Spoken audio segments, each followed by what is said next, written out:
Morning, morning, morning, everyone. Welcome to the Hootsuite social breakfast. We have a packed house up in the galleries. I think there's a few seats left. People are still coming in.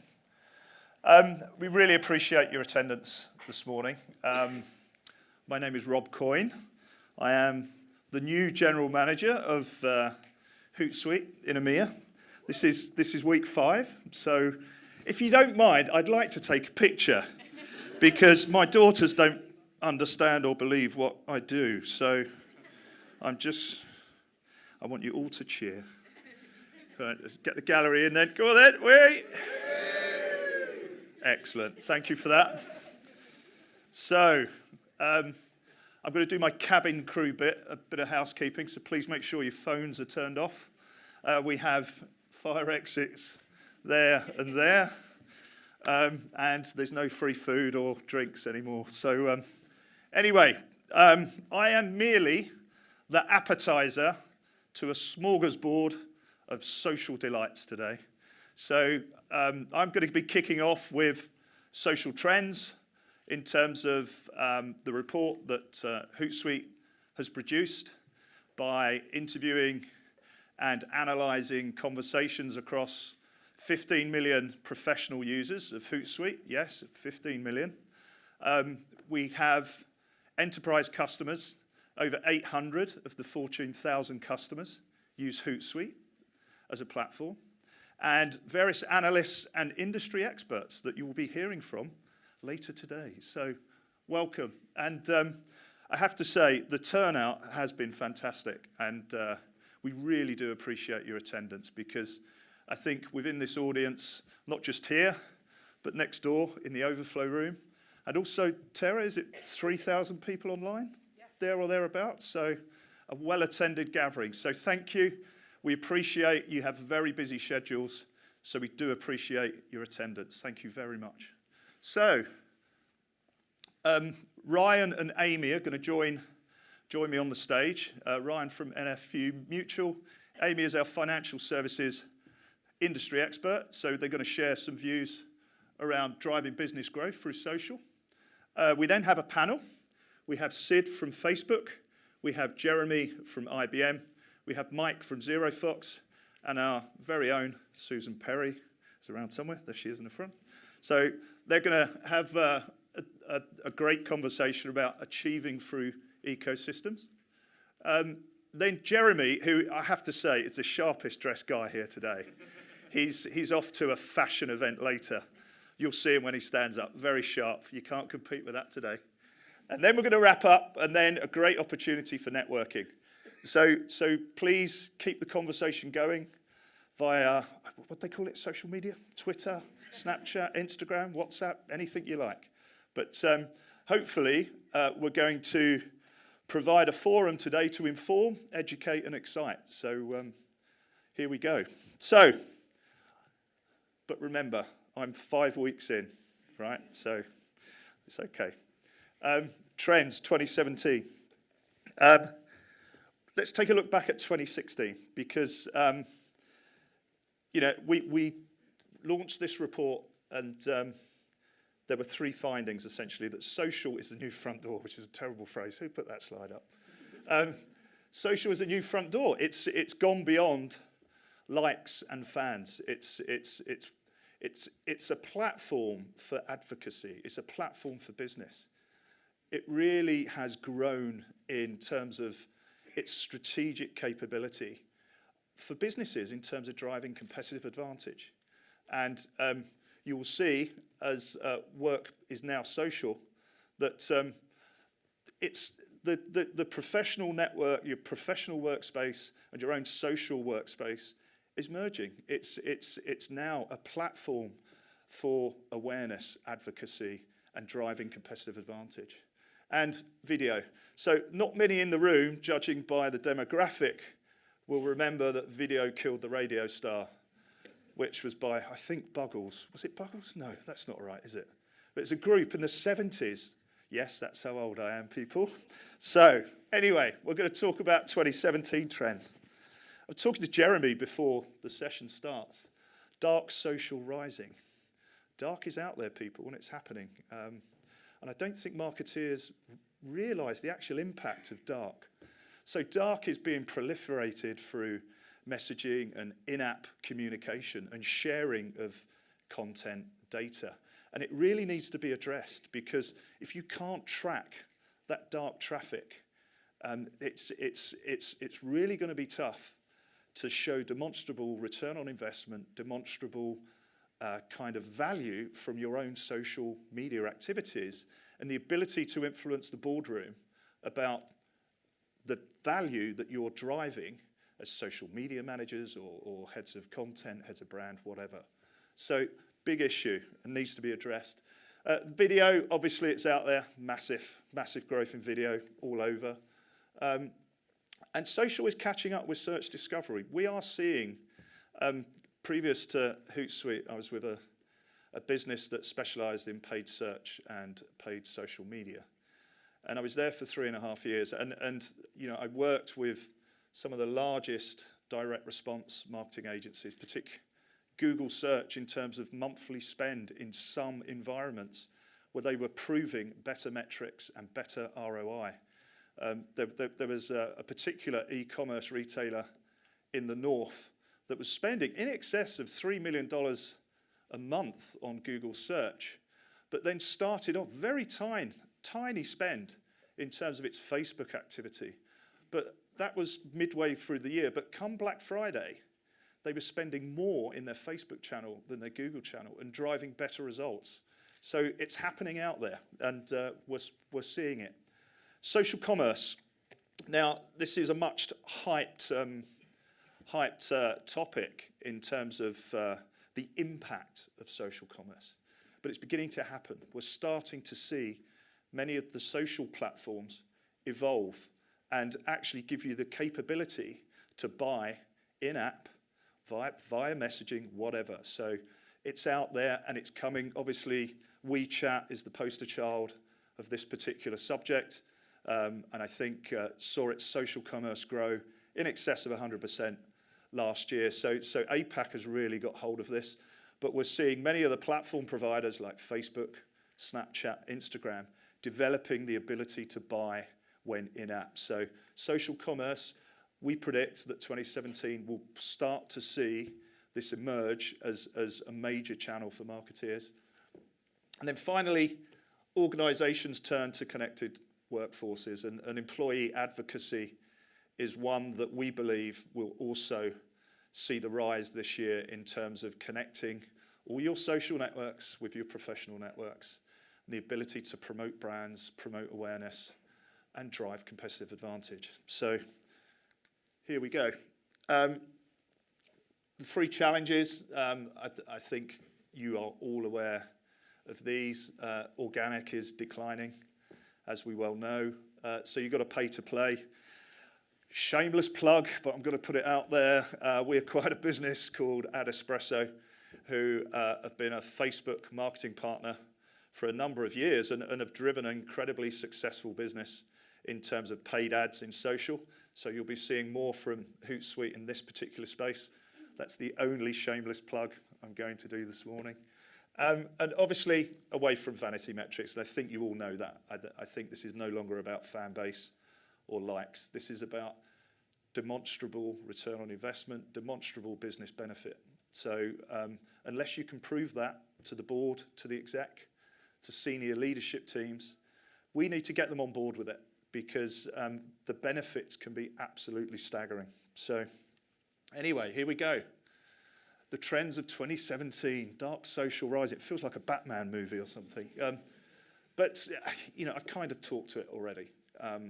You know, you need to get in a position, you need to look at experimenting about how you can track and manage this phenomena that is growing and growing. You know, people with their messaging apps are sharing content. It's just something you have to get hold of. Now, some of the solutions that no, it's another shameless plug. I'm not going to do that.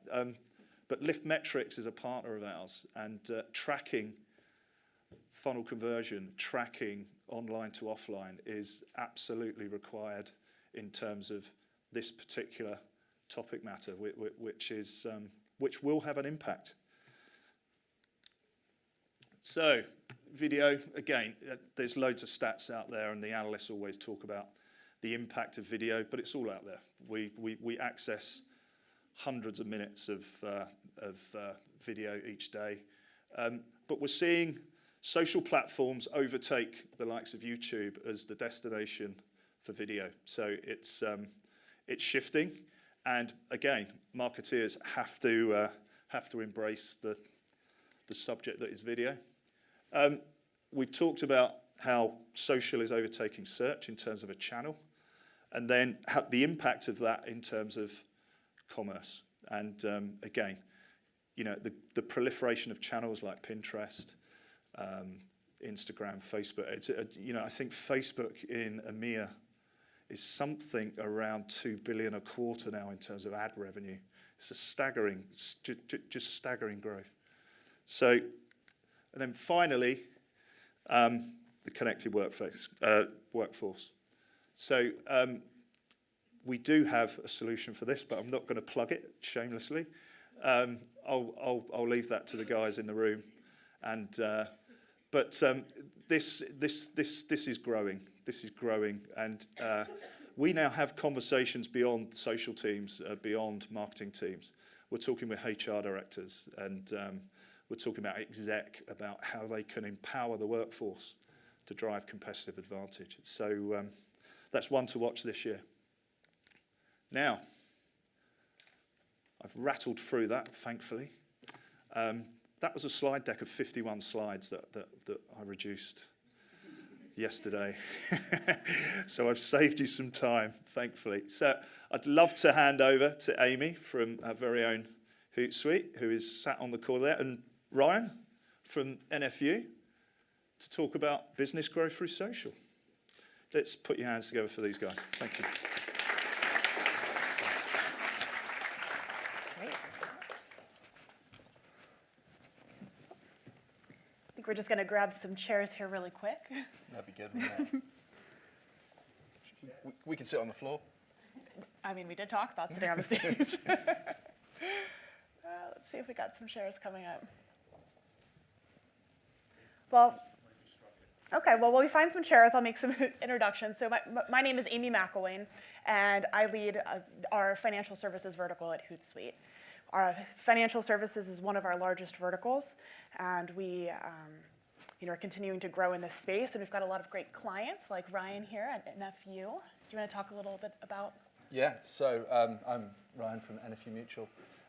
We're an insurance company. We sell originally very much to the farming market, so very much a relationship-led approach, and over the years that's grown into insuring kind of higher, more affluency rural individuals, car insurance, home insurance, the business community, and we've got into life insurance as well. So a growing business, but we've been working with Amy and Hootsuite to, there we are. We're getting some chairs here. To really energize our sales force, to empower them to use social media to reach their customers, connect to their customers, and that's kind of what I'm hoping to talk to yourselves about today. Wonderful. Well, now we've got some chairs. Thank you, guys. I feel like it's a little less awkward than crowding around the podium. Thanks for your patience. So tell us a little bit about NFU and just what you guys do as a company. And yeah. So we are quite a traditional organization, a long and rich heritage. I mentioned briefly that we originated from ensuring the farming markets, and actually there's a friend from NFU who are I suppose the voice of farmers in kind of the political space in here today. I can't see him, but he's definitely here somewhere. Maybe he's in the other room. And then so we grew from that kind of humble beginning to offer insurance to that kind of farming base. And from there, we kind of built really strong relationships with the kind of the rural community. And it's those relationships that have driven us forwards into the markets that we now operate. So whether that's selling insurance to businesses or selling kind of insurance to people like yourselves. We're not London-based. We've got about 300 or 320 regional offices in market towns and that sort of thing. And they really play that traditional kind of pillar of the community type, branch network type approach that you would have once had from your bank, or you may still get from your car dealership. So one of the things I love about NFU and the program that they're doing there is they've really embraced social as a company as a whole. And as all of us in the room know, is social doesn't just live in the marketing department anymore. It really touches every aspect of communication within the enterprise, from marketing to sales to influencers to employee advocates. And that's one of the things that you guys have really embraced. Can you talk about how social is really trickled down throughout your company? Yeah, so there's a few sides to our social. So obviously we've got our brand channels. I imagine most people in here will be running brand channels as well. We were very late to this market, so I actually only launched our Facebook page last summer. So that's how traditional and how slow moving we were. We've got our influencers, so we have people who we need to be industry experts, and we've trained them and supported them and put the tools and processes in place to help them, be seen by their peers as the right people to trust on topics. And then we've got about 300 of our kind of users of our social media program, which represents about half of our offices, about 150 offices, plus other people. So whether that's recruiters or anyone who has a need to deliver a real value through social media. So yeah, that's. Yeah, and I love again how you really touch on lots of areas that you're really empowering with social media. Let's talk more about social selling, because that's a huge opportunity in financial services.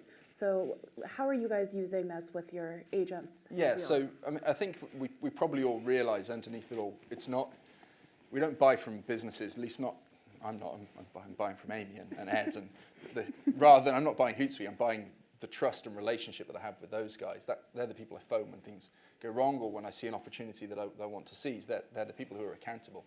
And it's my trust in them that ultimately makes me buy. And I think that's fair for most things that we buy traditionally. We as a brand are very much on that end, so we're non-transactional web. To get insurance from us, you would have a face-to-face or a telephone conversation at the absolute minimum. And through that process, we'd build trust and rapport. You'd understand that if something went wrong, if you needed to claim on your insurance, we would actually be there.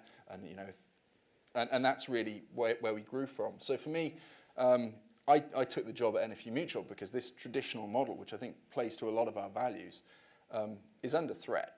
More and more of us are not going to the high street. We're buying online. We're shopping on price comparison websites. And there's a real need to do something to head that off at the pass. And for me, social media has really helped us as a business use those same relationships to the same things that our sellers and our agents and people in offices have done for years and years, 100 years. Build that trust and rapport. It's just helping them do it digitally and scalably.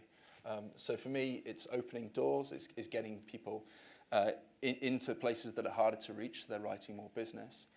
It's improving their credibility and their brand awareness. And importantly, it's saving time. I think that's probably something that we overlook, but it's very difficult to stay in touch with a big audience. But through social media, and you can, by talking about them and not us, we can very quickly stay a part of their lives with quite a little effort, really. Great. And one of the things with the social selling too, in this space, in insurance and financial services, is that traditionally it is a highly regulated industry. So there's a lot of rules and regulations. It's a traditionally very conservative space as well. It can be an older demographic for some of these agents in the market. So you often hear pushback, oh, we can't do this. We because of compliance, or our agents won't want to do this. They're not into technology. So tell us about how you got over some of those challenges? Yeah, this is a really good point. So our target market, if it's for home insurance, would be ABC1, 45 plus, and rural. So you could quite naturally assume that they aren't the first people on social media, and I still do have people who would suggest they weren't. The way we've overcome that is really through the data. So when you look at it, we've all used Facebook ad. We can see that audience is there. That's a great way of starting, and then by getting people who are actually getting success stories and feeding those back through to the business. That's been some of the key ways in which we've done. I remember one of the first examples I got this when I just started was I actually went to talk to people about PR. It's a completely different topic, but one of the agencies like our branch managers, if you will, kind of took me to one side at the end of that meeting and said, thanks for the social media training you did. There's this young farmer who I've been wanting to build a relationship with for years because I know he's going to inherit the farm and I know he's going to do this. But every time I go to see him, he just calls me the stuffy old bloke from the NFU and doesn't want to know. He just walks away and I deal with his dad and not him. But through connecting to him on Twitter, following up, being in his world and talking to him on his level about the things he cares about, I'm now in that community and in the community of all of his friends. And just through this really simple act, I've shored up the future of this part of my business. I feed that back to our sales director, and suddenly my life got an awful lot easier. So that's it. But for me, it's been really about those testimonials and those case studies from our sellers. And it's not something that I think we've discussed before, but I make our users pay for the support of the social media team. So and that has led to really, really high adoption. So we gave them a free trial. They took it originally and went away. And then by April, everyone who is running social media, so those 300 users, will be paying for it. And we've got a waiting list and we're oversubscribed, which is obviously great news for yourselves. That's a really great point you brought up too, is you've got a great team internally. And I know we've worked with you at Hootsuite to really almost do a train the trainer. Do you want to talk about the social media training program and things that you guys have? Yeah, absolutely. So the social training program, you can only do so much. And actually, starting beforehand, one of the challenges we have is there's this conception that you've got to be young to use social media. You've got to be contemporary. We really haven't found that has had any correlation to success at all. So the people who are writing the most business and the people who are getting the best results are people who really understand their customers. They're possibly slightly more seasoned than you might expect, because it's that skill set, it's that building a relationship that we really leverage and we help them do. So the way our training works is it's a day's training. We go out regionally twice a year to all of our kind of big regional hubs. And we deliver a day's training, which starts all morning, and we just talk about what is networking and how do you go about building relationships and rapport. And then gradually, as we get to the afternoon, we talk to the compliance, and then we put them on the tools and set them up. And then because they're in these cohorts of people who've been trained at the same time of year, we put a lot of webinars and coaching and supporting in behind. And the key thing that seems to trend to success is support from my team. So this last Christmas, we got signed off by the board to make it a permanent team. The pilot's over now, it's a program. And I've changed the team up to put more support into that so we can have more time on the phone coaching and supporting, as well as more time doing the compliance and the things that need to happen behind the scenes to make that work. And again, a lot of people in the room are probably like, that's great that you're getting this level of support and you have a team, but we're hitting a wall when we're trying to sell up. How are you getting that executive buy-in? So I think that there was two key challenges, really. One is around mitigating risk, and the other is about demonstrating opportunity. We've been very fortunate. We've worked very closely with our compliance team to take away those risks. So we keyword scan everything that our agents would write. So whether it's going to be porn, racism, hate, financial promotions, strong political views. I mean, accidents happen, viruses get on computers. Things can go wrong on social media, and that's a risk that faces all brands. So we keyword scan everything, and then if there's nothing in it that's a problem, it goes out automatically. If there's something that might be of concern, we take the opportunity to flag it, coach them through it, and make sure it doesn't happen again. So that really built the comfort blanket that the risks, the things that people are afraid of social media, was gone. And then it was really about demonstrating that opportunity. And for me, I suppose the things that I kind of really focus on is we are, as a business, about relationships. We're about that trust with customers, and those customers really understanding that we're invested in them as well as them being invested in us. So showing that is not a scary new thing. That's not a new idea. It's the thing that we've always done, and it's just a new way of executing it through social media. Kind of got an understanding of what we were doing, and then really it was coming back with those case studies. So a really cute case study that we had. There was a guy, he came on social media training, worked really well, who went back to his office and just started connecting and going about his daily life with social media as well. So there was a sweet shop, a fudge shop across the street from him, or slightly down the street. He went one lunchtime, bought some fudge for his team, because I guess that's a great way of motivating a team. And took a picture of it, took a picture of the happy team eating the fudge, so tagged on Twitter, tagged the fudge company, and thanks, really great fudge, thought you'd like to know. That began a conversation, which began a relationship. So by, they say, oh, thanks very much, glad you liked it. You go back, ask some open questions, build some rapport. Ultimately, he wrote that business. And this is a really kind of obvious way of going about this. It's really easy to do. We see hundreds of these little kind of retail type examples where people have understood that, by publicly praising, lots of us, flattery will get you everywhere. It's probably how I came to be sat here. And it works really well. I mean, ask people open questions. People are really passionate about what they do.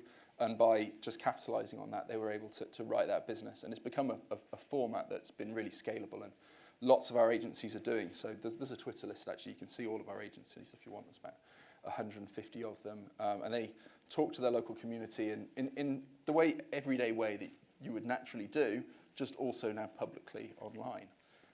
We've also seen some really good success stories from people who maybe this didn't come as natural to. So one example, which for me was the one that really catapulted us from being in the space where, I get it if you're young and interesting and you can do that, but that's not how I want to run my business, to being something that everyone in the business really understood they needed, was we had a guy who came on social media training. We put him on the program, who was super, super skeptical. He didn't like the idea of doing things new ways, and he really didn't want to use Twitter to connect to his audiences and promote his brand. So, fair enough, it's just another tool, and you've got to do what works for you. But he did take away the LinkedIn bit. So we had him going on LinkedIn, just refreshing his profile, considering how he would want to portray himself to people who would look at it, because obviously, when you Google people, it's one of the first things you see. He made himself more relevant. He had a look at the people in his network who have moved. He identified a couple of people who could become good prospects, and he's now written enough business to pay for all of our program as a whole to date, just by reconnecting to people. So he's written some really, really, really big ticket business for us as a brand, and that's been really good to see. And by putting that as a case study, and then we follow it with prospecting training about 6 or 8 months after people start, and that's something that there's a huge appetite for right now. And even your sales director, you mentioned, was pretty skeptical at first. He's like, I want my team in the field. I want them selling. I don't, want them on this social media stuff. So how did you kind of get him over the hump? And I think you said now he's your biggest advocate, right? Yeah. So I think we find this a lot. Sales directors, if you can come back with numbers, they tend to like it. And he really does understand. He really does believe in what we do now, which is excellent. And I'd say he is our biggest ambassador, and certainly when you've got to get to that board level to get the investment in a program to make it permanent, having him on your side is really good. And it's got so far that I've actually coached his partner on how to promote her business on social media as well. So it's really nice, and the kind of people understanding it. We aren't in a complicated business at all, and I think it's really easy to kind of think this is more difficult than it needs to be. But networking and building relationships is something that has come very naturally to lots of us for a long time. And just by making it about that, and about that easy, kind of do the things you've always done, but we're going to give you the tools to do it in a safe and compliant and scalable way online, has been a real success story. I think that just is such a good statement, because oftentimes people think of social media as this spaceship over here, it's this foreign object, but really it's just a new way of communicating, and you're doing the exact same things that have always worked, you're just doing it in a new digital format. So I think it's really important to be able to connect those dots and show them that this doesn't have to be this scary thing. We're taking what we've already done and what already works, and we're being more efficient with how we go about it in today's digital world. Any last thoughts that or advice you would give to teams in the room that are, getting started with their program, or trying to get that executive buy-in and participation? Wow, that's a question, isn't it? For me, I think it's about breaking down those barriers, and I think so. The two key challenges, as I said, was one about coming back with really great opportunities, and the other's really about mitigating those risks. And we did a lot of debugging and demystifying.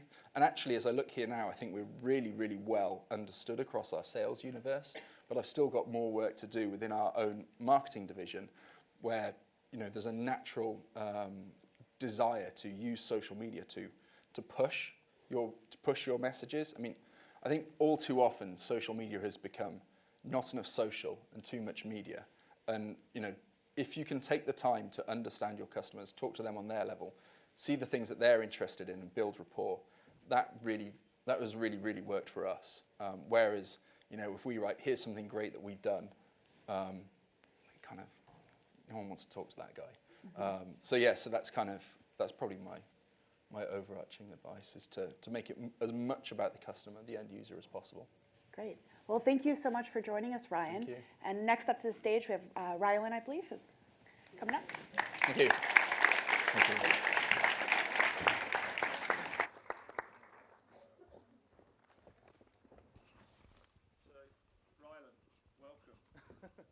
Sid, Mike, Jeremy, do you want to join us on the stage? We're just getting some more chairs.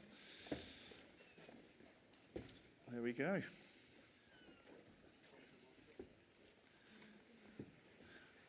Ryland's dressed as a Special Forces commando today, as you can see. It's my Star Trek jumper, this one, wear it especially for this event. All right, where you go, mate? I'll go over Yeah, and I told you about Jeremy. Look at that. That's sharp. Just set a stage. Great.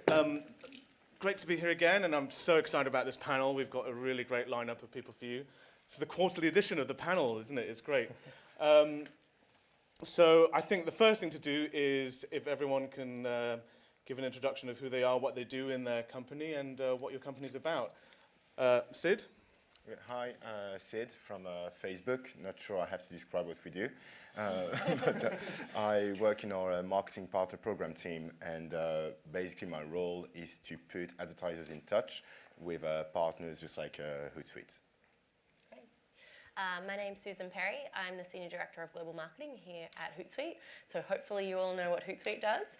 And our headquarters is actually in Vancouver. So I was there for 3.5 years. And I say recently moved to London, but it was May last year. And so I'm still looking for tips about how to feel like a Londoner. So afterwards, if you have any good tips, definitely interested.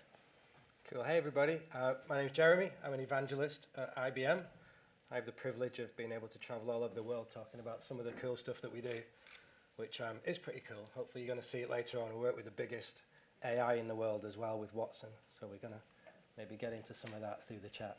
Just look at that black rose. It's awesome. Yeah, I'm sorry, I didn't bring my rose today, but my name's Mike Price. I'm the CTO for a company called ZeroFox.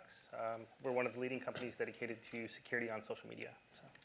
And actually, ZeroFox have a really, they're one of our biggest partners. I'll talk a bit more about them in a second. In terms of fashion, ZeroFox have one of the best T-shirts at events when they go there. And it's, I'm going to have to say this very carefully. It's Zero Fox Given. Yeah. Think about that one. That's our motto. Cool. So this panel's about ecosystems. And I want to start off with Susan from Hootsuite. I talk about ecosystems all the time at Hootsuite. I'm a partner manager, so that's what I do. But let's get it from our marketing team. What is an ecosystem to Hootsuite, and what does it mean for us? I feel like you're putting me on the spot, seems as though you always talk about this. Yeah, I think ecosystem is really about thinking about social that is not just isolated and siloed in social marketing departments. And so we've heard a lot about the trends of social commerce and social's the new front door, and the fact that we're actually permeating across the workforce. And so ecosystem is, think about your phone. Your phone is really no longer just being used as an actual telephone or a way to communicate verbally. It's actually calling is the fourth biggest reason for using a telephone.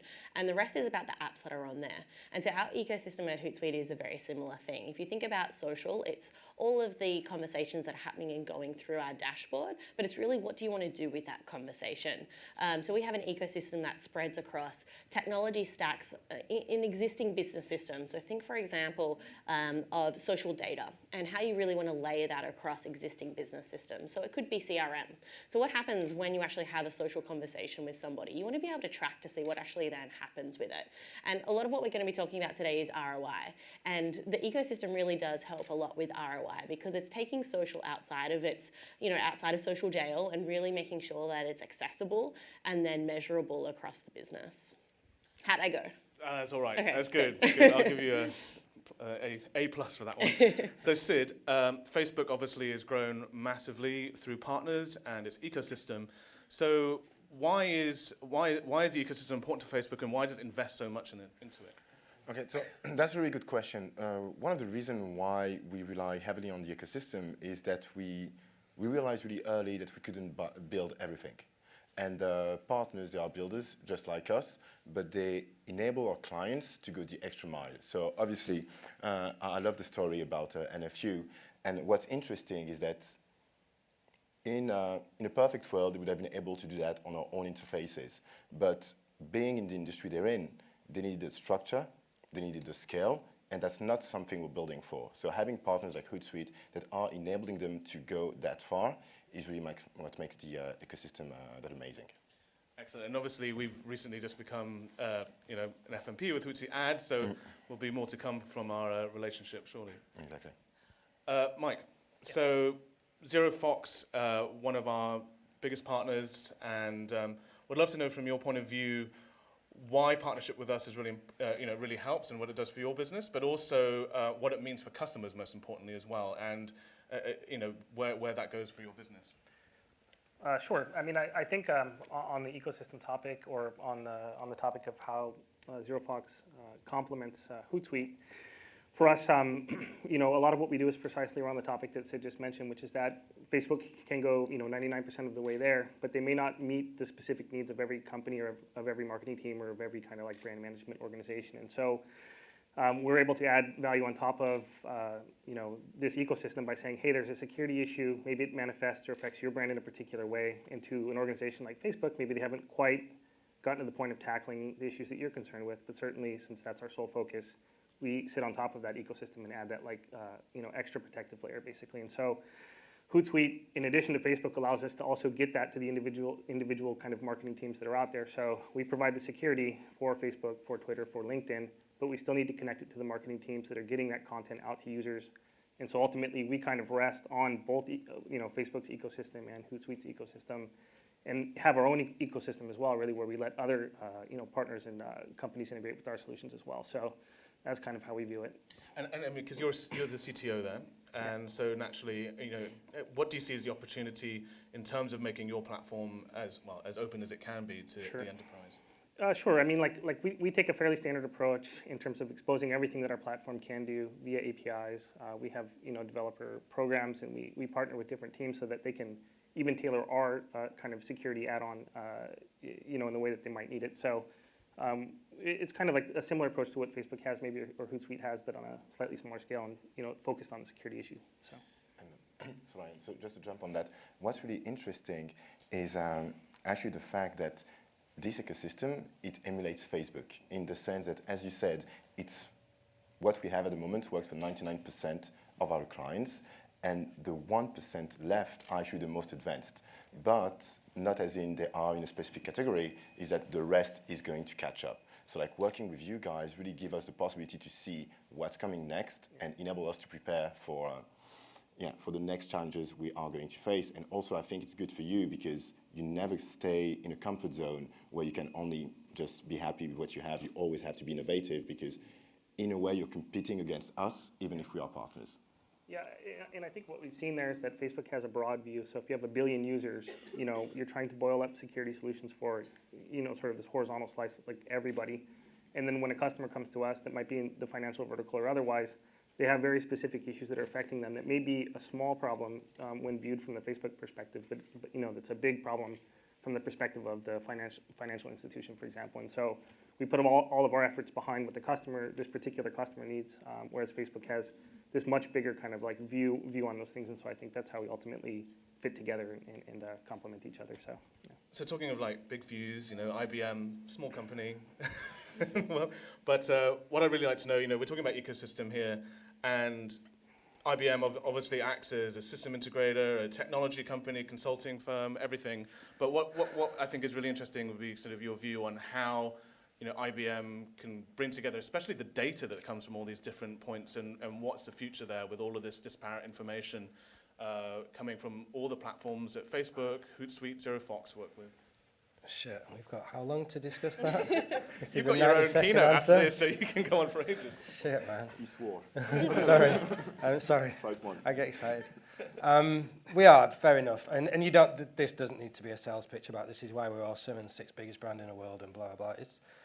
There's fundamental problems that we're facing, right? First of all, I think it's really interesting, the discussion that we're having today. I think, we're acting as if this is something new, and it's really not, right? It's not even hundreds of years old. It's tens of thousands of years old, people writing on walls and trying to build communities. That's the first thing. Social business, we're acting like that's new. That's not new at all. In fact, if you want to Google it right now, it has nothing to do with social media. It was invented by a Nobel Prize winner about how to get communities of people to look after each other around banking and payment systems and stuff. And sometimes we forget that. We forget that people element. So what happens is you kind of put technology together to try and join all the dots to try and make sense of this ridiculous landscape. And obviously, IBM's doing some pretty badass stuff in that area. We've launched Watson Marketing, which has got an AI over this marketing layer. But if I was you guys sat in the audience, I'd probably be sat there thinking as well, that ecosystems sound awesome, but they also sound really flipping expensive. Can I afford one?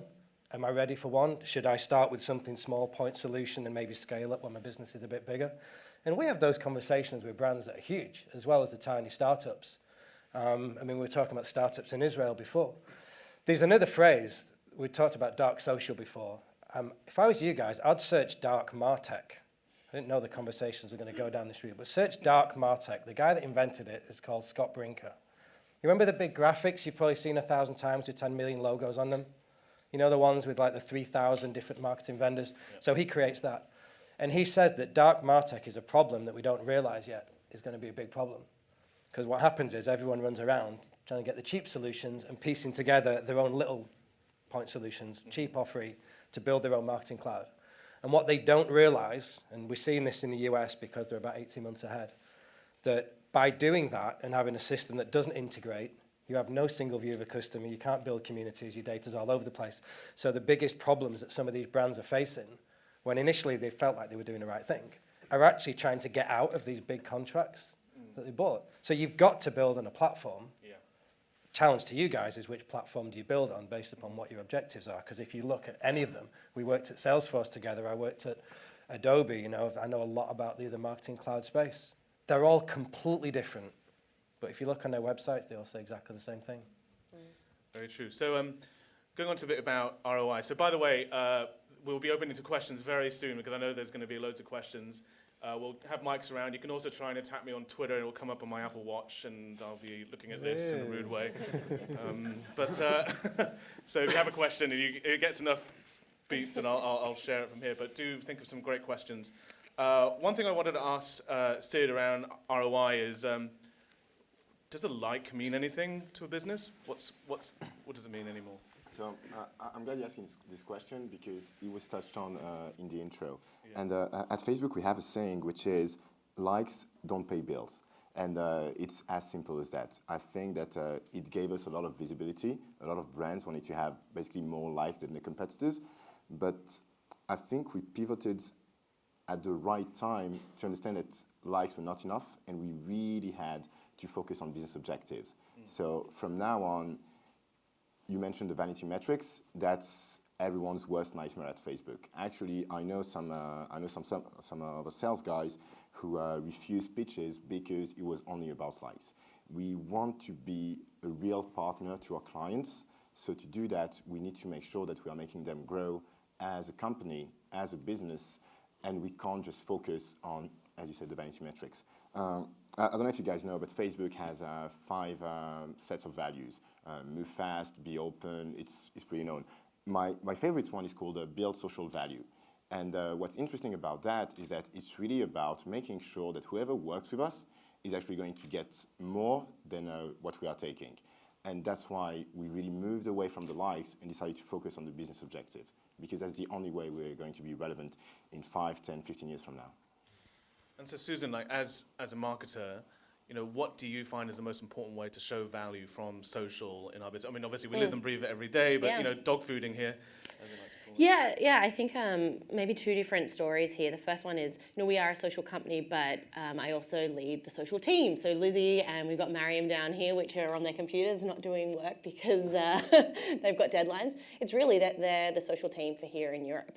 And what am I asking? I'm not asking about likes and fans. It's like, what is their value of sitting there, and how is that actually helping us hit our business objectives? And so as a marketer, it's really important that we're tying it always back. How are they going to get more budget? How are they going to get more headcount? It's not about showing that what they're doing in an isolated channel is continuing to grow. It's actually that what they're doing in those channels is connected as an integrated marketing strategy and promoting and working in an integrated, holistic way to hit goals. And at the end of the day, what are we trying to do? We're trying to drive revenue. And so here, I would say dog fooding at Hootsuite, like we always try and tie it back to our company objectives. And yes, it always layers back from what is the channel objective, and then what is the audience objective, and then coming back to a revenue goal. And that's where I'm always trying to push the team on that one.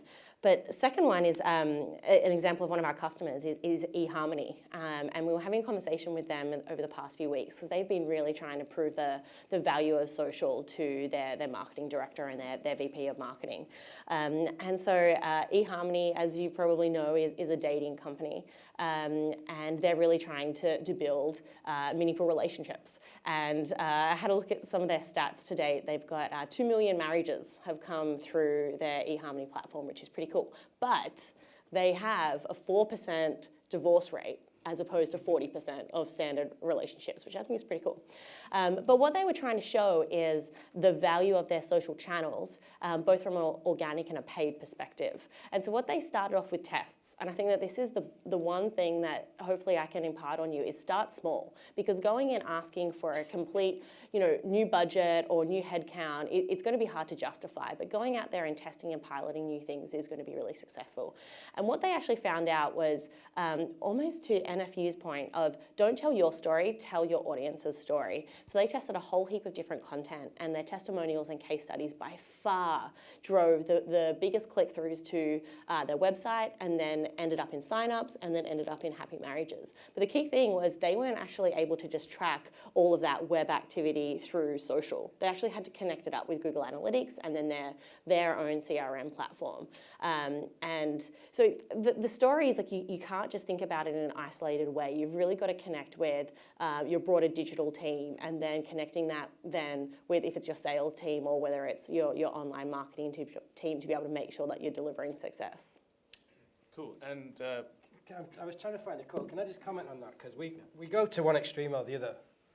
And I get it, right? We've got to figure out ROI and what it's worth and business objectives and stuff. When I started out in social, we used to debate in the early days of Facebook, what's the ROI of your dog? Right? Gary Vaynerchuk pretty much made a career off the back of that. Like, what's the ROI of your mum? Like, you can't put a value on a relationship and you shouldn't try. Now, fair enough, the technology is available now that you absolutely can put a cent value on everything. We can measure every value in every relationship and also even the emotions behind it. So we can do a lot of interesting stuff. The debate is not whether or not we can. The debate is whether or not we should. So there's a famous statistician from the 60s called W. Edwards Deming. He coined the phrase, you can't manage what you don't measure, right? Mm-hmm. But if any of you have read Ed Catmull's book, the CEO of Pixar, he founded, Pixar, CEO of Disney Animation Studios. He said there's a flip side to that. I was trying to find the quote, so I'm not going to do it justice. But he basically said, that's great in some areas, but sometimes that notion of trying to manage and measure everything is wrong. And actually, that's where a lot of business people fall over. Because there's a lot of stuff that you can't measure and you shouldn't measure. And actually realizing that some of the most value lives in areas where you can't measure stuff actually has unintended consequences. So our responsibility, I think, is understanding when to measure stuff properly, but also when you can't. And we all know that social and traditional media analytics are a nightmare. And still, no one's figured out how to measure TV, radio, billboard, press. Facebook, kinda, if the attribution's super short. You start doing cross-channel, multiple journeys. Google says customers cross 5 channels, making basic purchasing decisions. You can't figure out that was linked directly back to that piece or that ad. So our responsibility, I think, is how do we tell compelling stories in the middle of that and get our bosses to be okay, where sometimes you can't measure it, but you shouldn't. yeah. Or analysis paralysis, where you just get too much. You have too much, or you have an outcome that you're trying to prove with the data, as opposed to letting the data show you what the answer is. You can get into a vicious circle of that. So Sid? Yeah, I was just going to say, I completely agree, because there's one thing you cannot measure is the emotional how do you say, yeah, the emotional link to a company. So I go back to NFU, and what's interesting, they were talking about trust, and you can't measure trust. You can do surveys, you can like ask your clients what they think about you, but you cannot actually measure the fact that they are trusting you or not. That being said, being a business, you need to rely on KPIs. One of my most favorite quotes from our Salesforce days was Dove saying that they don't sell soap, they sell beauty. And I absolutely agree. I love their campaigns and their ads. But at the end of the day, they need to sell soap bars to make sure they can promote the idea of beauty. And so I think it has to be a trade-off between the two, the emotional connection and, yeah, the fact that likes don't pay bills. So on a little bit on trust then, and I think trust is very easy to erode, and our partner is ZeroFox, and that's one of their key things is helping maintain that trust. So how do you see cybersecurity playing such an coming into social now? It's been around. It's been an issue for a while, but are people thinking about it enough in terms of their maintaining their trust with their customers? Sure. Yeah. I think that if we were talking maybe 10 years ago when social was just starting to take form, right? Security wasn't a big concern at that time. I think there's a large body of examples that have emerged in the press and in different places where we get a much more like tangible feel for the fact that a lot of accounts are being taken over, that a lot of fake accounts are being created and used to mimic brands or to kind of cause confusion, for example, and that generally there's more security issues that are emerging on social now than has been the case in the past. And so, by and large, when I go out and I talk to marketing teams or even organizations within governments or even defense organizations, a lot of folks haven't yet identified the fact that they need a program around social media security, for example. They don't have even training necessarily internally for how to safely use social media. So NFU sounds like they have some of that, for example, but most organizations don't. And so you have a myriad of different issues that you might face, which is not just will folks on your team inadvertently publish something that they shouldn't, for example, like in terms of compliance, but you may have issues where you might be targeted as an organization. Folks might try to break into your social media accounts that represent your company.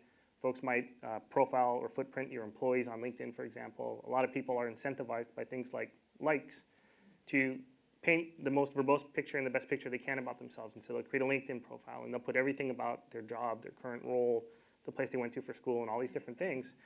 And so we see people basically taking that information, mining it, and using it to inform attacks against an organization, for example. And so there's a lot of stuff that can be done against an organization via social because you can make it so real, where you can create a fake profile, you can use information that you've gleaned, you can connect to somebody, you can act as if you're a real person. And so you start to set off like these 10,000-year-old instincts in people, which is, I want to connect to people, I want to build my network, I want to interact and feel good and be praised myself.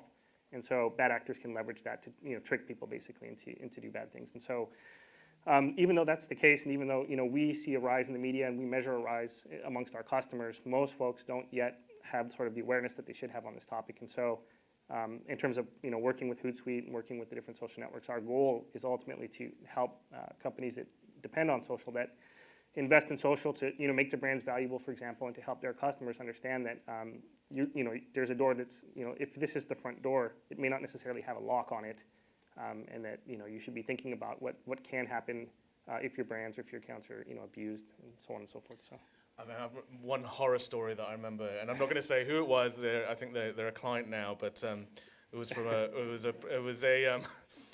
It was a media company, and they were interviewing the social media manager of the media company. And in that interview on national television, in the background, he'd written the passwords to the Twitter handle on a Post-it note and put it in the background. And obviously, Anonymous came in and hacked the hell out of them. I think even with that, though, you guys would be able to sort of prevent that kind of thing happening. I mean, that's plain stupidity, but assuming that would work there. There's a really great quote, from those a guy called Wade Kamfar used to be the Director General of Al Jazeera News Network, so fair enough, he's got his fair share of issues to deal with, as you can imagine. And he came up with this really beautiful quote that was, CEOs used to be judged by how well they acted in a crisis, but today they're judged by how well they can anticipate one, which is really great, because you look at all that data that we've got access to, and there's no excuse for a lot of crises being able to happen. In fact, you talk about bad things happening. There was a very bad thing that happened to a customer that I was working with, and there was the tax returns, and there was a whole thing that was siphoned off to Luxembourg, became a big PR thing. It was a huge disaster and tax avoidance thing. And it was solved so simply by putting a command center in the office of the chief exec. And this is not a marketer, this is the CEO, right? And he was completely against it. And we were like, because he was burying his head in the sand like, this is the worst thing in the world, my company's going to die and share price is going to tank. Just the fact that he could visualize all these conversations and realize, A, actually it's not as bad as I thought, and I can see sentiment and stuff, and B, we can figure out a plan of attack based upon this, instead of having to go backwards and forwards with 1,000 PR agencies. Completely changed the way that he thought about social and marketing. All of a sudden, marketing departments and budgets went up as a result. Yeah. That's our challenge, I think, getting the non-marketing people to get excited about marketing, and often it starts with trust, security, and something at the root of a crisis. Actually, I was going to ask you about that, and I'm kind of really interested in the, how data ubiquity can help an organization. So, if you look at Ryan's example from NFU, those agents can you arm them with data from social or any data that would be better? I mean, is that kind of what you're going at IBM? Jeremy, what's your thoughts on that? I think that's going to change for every company, right? There's no one size fits all, and it'd be arrogant to say there was. What I will say is, from what I've seen of the world kind of over the last 20 years in marketing, the way that it worked over the last 15 years isn't going to work over the next 5. And we spoke about dark social before. That's probably going to be the biggest reason why. Because to go in armed with social data is awesome. And that's the way that we always did it. We had the command centers, we visualized everything. If you actually understand what dark social is, and for emotional brands where people share a ton of content, actually it's as high as 88% now is in a messaging app. So Snapchat, WhatsApp, WeChat, Line, even copy and pasting the URL into an email or something. You can't see that because we're not GCHQ or the NSA or 8200. We can't go and hack people's phones, right? So that means that only 8% of the conversation is on Twitter and 15% is on Facebook, and most of the Facebook stuff is private. So if we go armed with social data, brilliant, but you're actually only showing that much of your customer base. That's why the stuff we're doing at IBM is based around insights and emotions, behind the scenes, not the interactions. So for me, it's understanding behavior going forward. Why is that important? In 2017, 55% of consumers don't want to share any data with marketers ever. Ever. That is a pretty huge fucking problem for most of us. Nobody wants to share data. So how do you build value and content and a relationship with someone who's like, give me some value first before I'm going to give you my email, mobile, date of birth. And because it's all private now. Yeah. So we can't see it. You got to act differently. So any questions from the audience? I've had a few beeps on here. Sorry for swearing, by the way. I'm going to get into a lot of trouble for Oh, this. it's all right.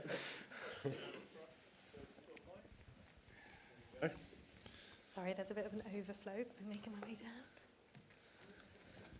It has to be like a relay team, pass the baton. Do you have the question? That's the lady in the middle. It's the best lady. Thank you. Thanks so much, everyone, for this morning. It's been a very interesting and enlightening experience. I have a quick question just around the vanity metrics. So we've heard quite a lot about kind of old school, out the window, we need to move forward. But the trouble with the vanity metrics when you are either talking to a board or talking to a company is that they're sexy, they're easy to understand, and they make people sit up and listen. So in the absence, or if vanity metrics are now obsolete, what should we be turning to? What specific metrics should we be tracking that will make the board listen to? Can I go first? Yeah, I was going to say that I completely understand your point about vanity metrics still being like the shiny toy. Funny enough, my girlfriend is running a blog and an Instagram page, and she's obsessed with the number of followers, and I can't help, and I wish I never told her I work at Facebook, but yeah, too late. That's what I meant earlier by business objective. I think that the metric you should be looking at is what you're trying to achieve. So what do you do? What's your company doing? Social media marketing. So, and that's one of your clients. Which industry are they in? They're in health. Health? Okay, perfect. So I guess registration, people asking for more information, and at the end of the day, like having paying customers. Those should be your metrics. Those should be your metrics. It shouldn't be a like, as you said. I think it's actually a testimony of how popular Facebook is and how good we did. It's like a page with a lot of likes is going maybe to look more serious than one that only has 12. So yeah, I know it's hard, but I honestly think that this can be built organically. And at the end of the day, if your message is around the business objective, what you're trying to achieve for your customer, is going to be reflected on the number of likes in the end. Yeah, I think that there's no question that you need to have an audience to be able to tell a message to or have a conversation or build that relationship with. So it's still going to be important how big that audience is. But I think it goes to the so what? So what's next? Like, what actually are you going to do with those 10,000 followers or those 10,000 likes? And I think that's where, you know, a specific kind of next step is, what do you want them to do? Is it purely that it's a brand awareness campaign, so them liking it or engaging with that content, then that's a good indicator that that's been great content. But is there a call to action? Are you trying to get some sort of direct response? Are you actually trying to get them to a landing page to then fill out a form for more information? Or, you know, in healthcare, it's a lot about transforming the patient experience. So is there some way that you can elevate the way that you're using that audience to actually do another program or a campaign? There's a healthcare brand that committed 100 million over 3 years to try and solve a really big problem. I won't say who it is, but you might be able to figure out. Their vision was to try and improve the lives of 5 billion people's lives by 2025. And they wanted to figure out how you put a number on that. So if a lot of that is driven by community and social, how do you figure out if you've improved the well-being of that many people? You can't do it. But a very big consulting firm came in, as consulting firms do, and put their arms up and said, we can do that, but it's going to cost you $1 million to figure out the metric. It was like Moneyball. They were like, we'll give you the one number to figure out if you've moved the needle. And that team was scrapped. So within 9 months, they built the thing. It was the most beautiful PowerPoint you've ever seen in your life. It was $1 million for this one number. And they cancelled it, and they went back to just looking at communities and likes. So there was an issue. There's clearly an issue in healthcare. I might talk about it really briefly later on. But let me disagree as well, respectfully, right? Because it's supposed to be a debate. I have no problem with people buying a load of likes if your means to an end is to try and get something good to happen with the board. If you're, this is going to sound really bad, so don't take this out of context. If you're a social media consultant and you go and buy 50,000 followers on Twitter, right, why is that any different than 20 years ago someone buying a classified ad in the back of Creative Review? If that one thing is the bit that gets you noticed, tiny bit above everybody else, that's all good. And if you, well, this guy's got 50,000 followers, let's get him in to come and do a thing in a boardroom. Because if you're full of shit, then nothing else matters anyway. But if that's the bit that gets you through the door to then go and do something useful, then that's awesome. So there's no issue with, I don't think, and obviously Facebook would never say that, but if that's the bit that gets you through the door, then happy days, because then you do awesome work, you're killing it for your clients, your CEO loves you, and of course it gives you more money to create better content. So it's like being a bit... There are simple ways to get likes. I mean, go into Fiverr, pay $5 and then you'll get 50,000. But are they actually your target audience? You need to be like Frank Underwood, right? Who's the guy that knows the guy that knows the guy to get the thing done? Doesn't matter, you might have to go through some dark places to get it. Don't kill anyone. Spoiler alert. So, any other questions from the audience? One over there? And I'll look up there next time. Got one over here. Slowly coming down. We should just keep this going and not do the thing. Thank you. Hi. Kind of to that point, actually, around, and to one of the earlier slides that we saw today, around the trends for 2017 being for paid social media. Does paid for negate the need for organic? And if that is the case, how do businesses get around like budget challenges? Is my question. You go first and then I'll... Okay, well, I can go first. I think the big thing is we know that we're struggling now with decline on organic.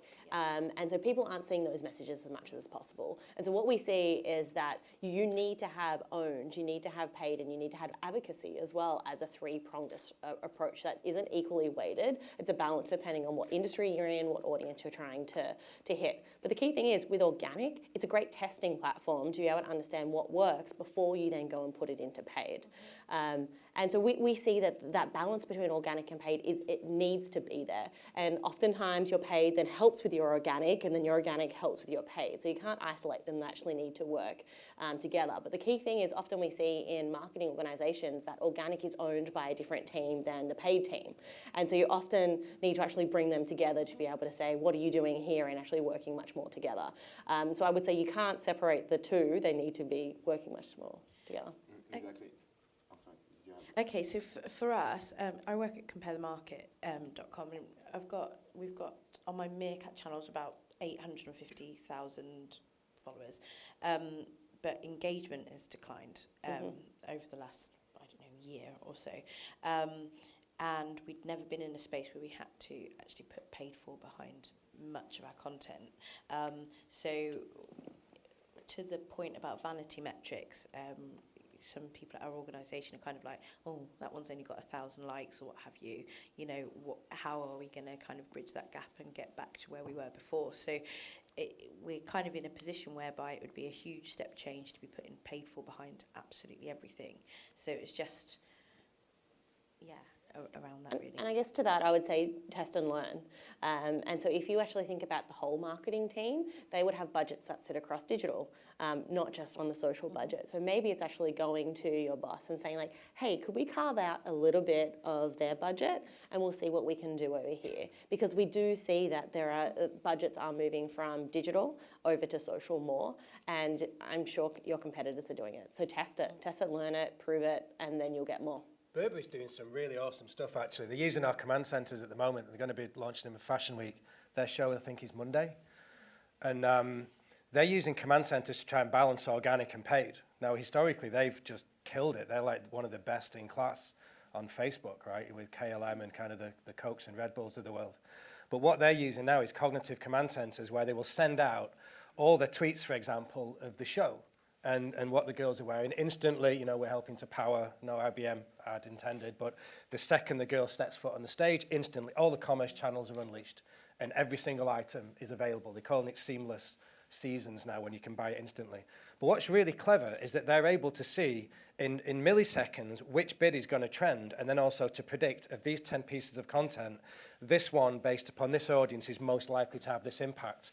And in one click, instantly, that'll go straight to the agencies to unleash some paid media to start amplifying that one a bit more. So here's the Facebook ad and here's the promoted tweet. Now, they don't know which one that's going to be, but they need all of that data in one place, to your point before, to figure out that when that's ready and they push the magic button or the AI does it all for them, and that's where they get their organic growth, because if you're 3,000th of a second faster than your competitor, in some markets, that's all you need. And a human can't do that.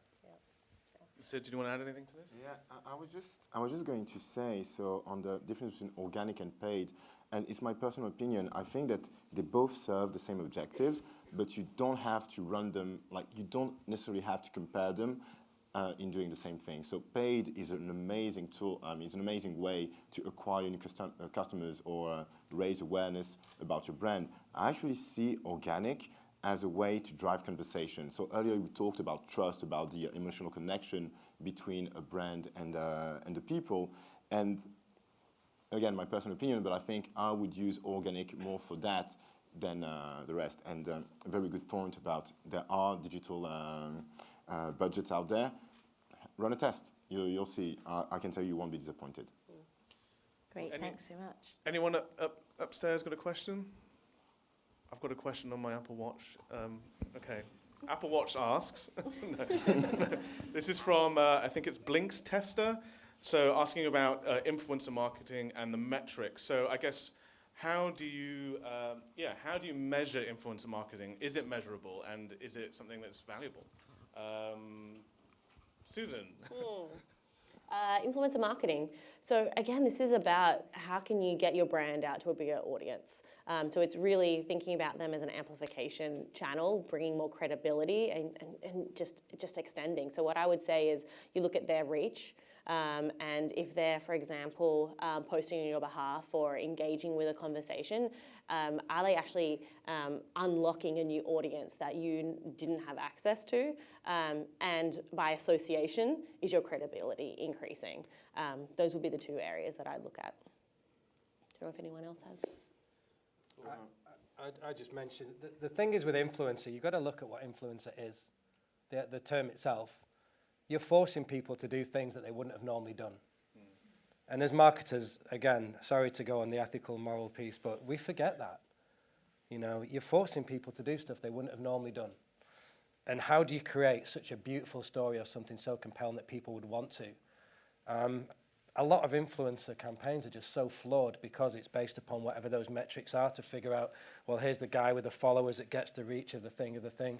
Google's working on a project at the moment, the value of a view, which is kind of like the Facebook value of a like stuff they did years ago. Now they're trying to say it's more credible now. So in B2B, and you guys in, say, financial services, if somebody watches a 75-second video on YouTube all the way to the end, Google believes that 65% of those people will go directly to the website. That's awesome, if that's true. And then you can do attribution and go all the way back. But then you start looking at stuff like that, or if you're like a cat food brand, I was talking to a strategy at Google about the same thing. She knows that if awareness moves this much, that their NPS score moves that, and based upon the value of their NPS, they're going to get 22 million extra as a result of this paid campaign over here. It's kind of just, I think we need to reframe a lot of that influencer discussion, to be honest. So I have Because one a lot of that old stuff just doesn't work anymore. So you touched on ethics really briefly. I've got a question for both Mike and Jeremy around ethics. In terms of where we're going, there's a few massive things coming around, AI, for example. So as a CTO, you know, do you see there being problems with AI and how you see that sort of influencing your company around ethical decisions and what you need to do as a business to kind of control those? Well, it's an interesting topic. I mean, we employ, you know, AI, machine learning as part of our solution. So, like ethically from the positive side, when you're dealing with billions upon billions of pieces of content that might need to be analyzed on behalf of a brand or something, there's no, you know, human method that you could employ that would allow you to review that content for violations or bad activity. And old school kind of approaches might be to use keywords or like simple techniques to find things that are maybe being posted out of your organization somewhat, you know, ineffectively. And so AI or machine learning has a really positive influence on being able to properly identify the things that you might be concerned about. And so I think that it can be used for good, and that's certainly how we use it in our product to make sure that you know, the bad stuff, you know, doesn't make its way either in or out depending on what your goals are. Conversely, we've seen other folks do research, and we've done some of our own research around how you can use AI to then weaponize social media in order to get into an organization. And so, you know, like last year we had published some research at a conference called Black Hat in the US that talked about how you can take a Twitter timeline, for example, and train a machine learning model based on the content of this timeline, and then generate you know, fresh tweets from it that you tweet back to people in order to trick them into clicking through links that are malicious and stuff like that. So there's a bit of machine learning and artificial intelligence was a strictly academic thing probably 5 years ago, and it's become much more applied now. So there's all kinds of toolkits available to the sort of average person. They can take these things, quickly piece them together, and build offensive tools, for example, that are really hard to defend against as like the average person. And so it's both a thing that'll like quote save us and, you know, make life really difficult for us, I think. So. And so, I mean, I think one of the biggest challenges we're going to face, I remember when we were all trying to do social media guidelines and policies around, I don't know, 6-7 years ago now, and it was massive problems for organizations. But now with artificial intelligence, you know, we're going to come to a point where you know, self-driving cars may have to make the decision of potentially running over a child over having a big crash, which is going to potentially kill more people. So how do we deal with that as a brand? I think, you know, obviously Watson being one of the most important AI systems out there at the moment, you know, what's your views on that? It doesn't end well for any of us, does it, really? I mean, just on driverless, we're doing tone analyzers within cars. So not just the voice activation stuff to help drive the car, but so you can understand the mood that somebody's in within the car. And are they happy, excited, anxious, terrified, calm? And it'll change the driving style based upon that, you know. So, I mean, we're doing some amazing stuff, and I'll share some of it with you in a second. Rather than take our word for it, let me recommend to you guys a talk and a book. There's an amazing TED Talk by Sam Ellis. Talks about, can we trust AI? Basically what he says is that AI is either going to destroy the world through some climate change or famine or something, or it's going to inspire us to destroy ourselves, right? And he's science fiction, and he's, you know, he makes a very real case for why that might be the case or not. And there's a book called The Master Algorithm, which also talks about machine learning technology. So The Master Algorithm by Pedro Domingos, it's a brilliant book. Basically, it talks about if you play this out without getting all super deep, right? Think about any technology that's going to learn with a high level of accuracy. Over time, it's going to build itself, and it's going to continue to build itself until it gets better, and then it gets better than us, which there's lots of AIs at the moment that are much better than us. That means that ultimately you'll end up with one master algorithm that could potentially invent anything that ever needs to be invented ever. IBM, we have a slightly different view, obviously. We don't call it artificial intelligence, we call it augmented intelligence, only because we kind of view this as an assistant, that it's got to work with people. It's like man and machine, do you know what I mean? Not like man versus machine. And it's easy to jump to the extreme and panic and say it's going to destroy the world. But actually, it's going to enable you to do some pretty beautiful things as well if you use it properly. So our responsibility, I guess, is regulation, transparency, and making sure that we do responsible, you know, kind of respectful stuff with the tech we've got access to. Excellent, cool. Well, let's wrap up with one final question. I won't ask Jeremy this one because he's going to do it anyway. So in his keynote. But Mike, what do you think is going to be the biggest thing over the coming year that people in this room need to take away and think about? I mean, I tend to be fairly focused on the security topic, so I certainly think that in 2017 we'll continue to see, you know, growth of security issues affecting social. So I think that more than anything else, if you're making this big investment in social and your brand, you know, don't forget that it's important to be aware of kind of like the dark side of things that are happening out there, to make sure that you have the appropriate understanding, kind of programs and tools in place. And really, that's what I would try to take away from this, at least from, you know, protecting what you've built and making sure that, you know, it continues to work well for you without issues, right? So, Susan? I mean, we've already had a lot of great kind of 2017 trends. I think I'll come back to one that I think has been important for the last few years on social, about content.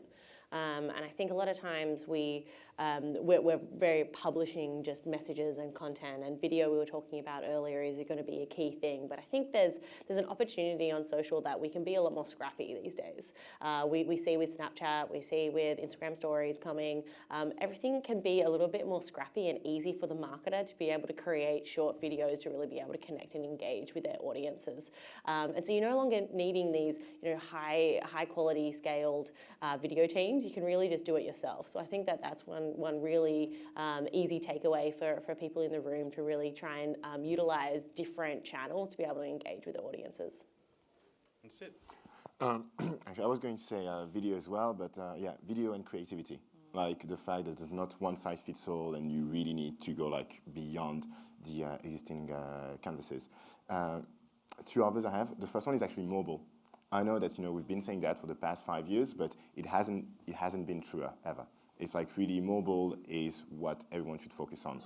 And the last thing, it's actually my favorite. It's a community.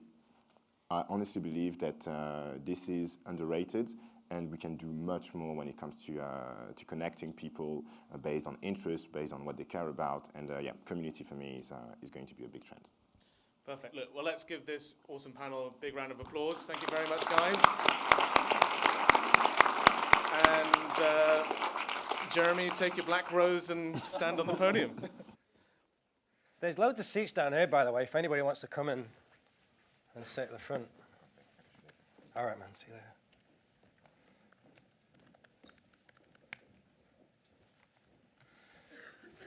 later. Okay. Can I just check how we are for time? Because, as you can tell, I can talk.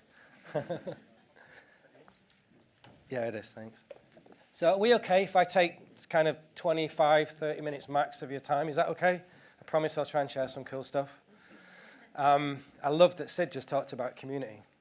Rylan asked me to come today to talk to you about IBM's vision. I don't think you want to hear about IBM's vision, to be honest. I'm going to show you one video which talks about what it is we're doing and why we're making a difference. But I really want to try and talk about your vision. I don't mean that in a really fluffy, cheesy kind of way. It's like we've got a pretty big responsibility with access to some of the tech that we've got. And it's not just to sell people more stuff and build more profitable or more loyal relationships. It's kind of how do we build more meaningful relationships Let me show you this really short video, and then let's get into a little bit of a debate around what a community really looks like.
Hello, my name is Watson.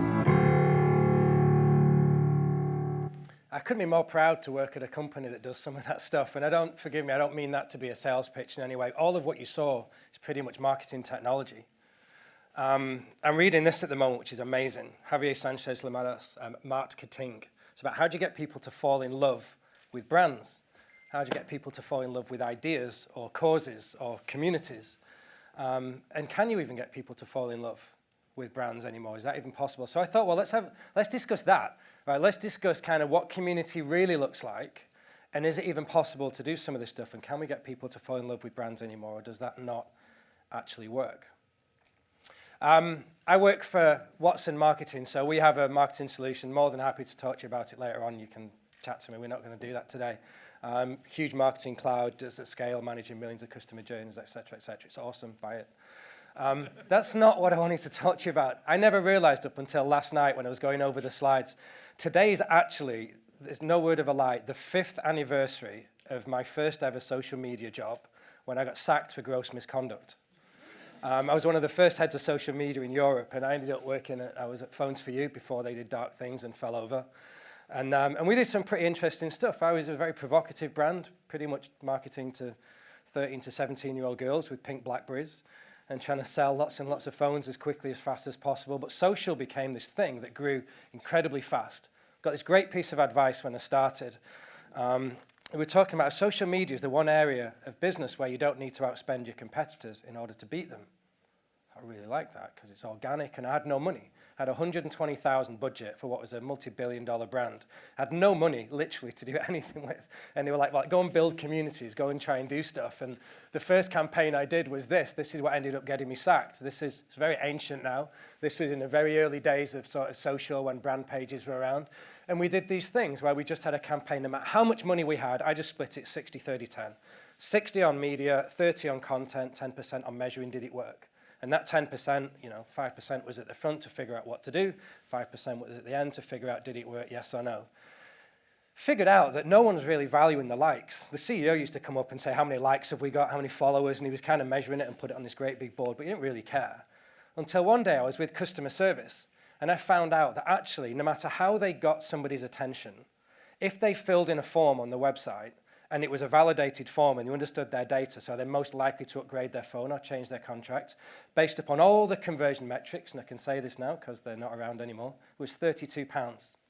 £32 for every form that was filled in, based upon the conversion of what we could go off and go and sell. So I started looking at the money that we could pay, and we did a huge amount on Facebook ads primarily, to try and figure out the click-through rates to get this many people to click, to get on the form, to fill it in, to validate it.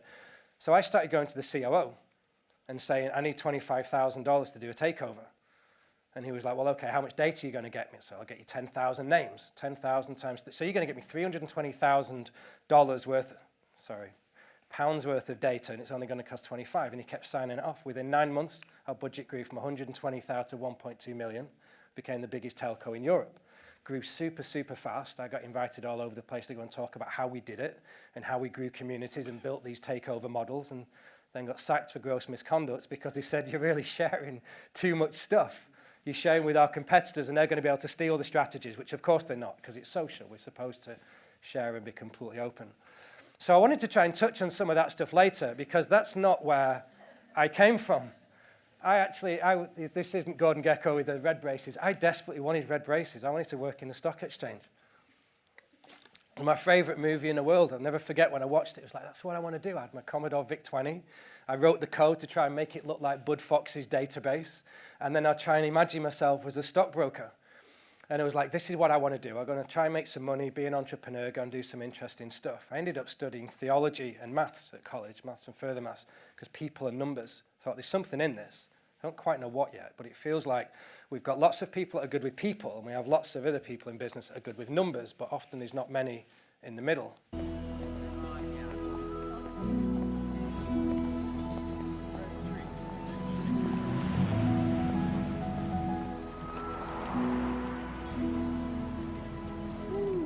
Man, I got 2 questions for you. What do you do, and how do you do it? I'm a stockbroker. Stockbroker?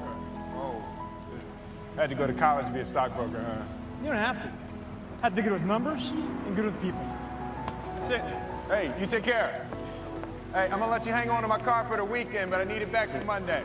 Feed the... It's a beautiful clip, right? Pursuit of happiness. I love that. Because that's pretty much what social is. You don't need to go to college. We've got lots of people in marketing that haven't been in it very long with very few qualifications. We're all trying to figure out what to do and what to measure. 4 out of 5 marketers are overwhelmed and underprepared for the challenges their business is going to face over the next 5 years.